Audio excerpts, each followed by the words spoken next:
بسم اللہ الرحمن الرحیم۔ السلام علیکم ورحمۃ اللہ وبرکاتہ۔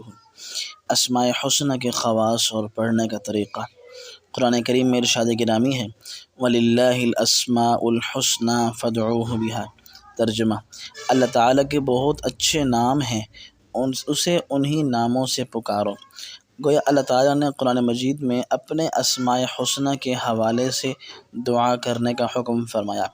حدیث شریف میں ہے اللہ تعالیٰ کے اسماء حسنہ کی تعداد 99 ذکر کی گئی ہے، اور ان کے متعلق حضور پاک کا ارشاد منقول ہے جو شخص ان کو حفظ کر لے وہ ضرور جنت میں داخل ہوگا۔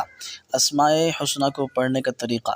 جب اسماء کو پڑھنے کا ارادہ ہو تو یوں شروع کریں: هو اللہ الذی لا الہ الا هو الرحمن الرحیم، آگے آخر تک مسلسل پڑھتے جائیں۔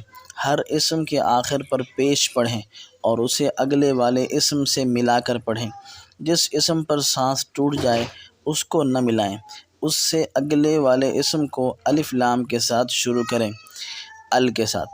اسماء حسنہ کے مجموعی ورد کے لیے کوئی خاص وقت مقرر نہیں ہے، اور اگر کسی خاص اسم کا وظیفہ پڑھنا ہو تو اس کے شروع میں یا کا اضافہ کریں، الف لام نہ پڑھیں، یا اللہ پڑھیں اور یا رحمان پڑھیں۔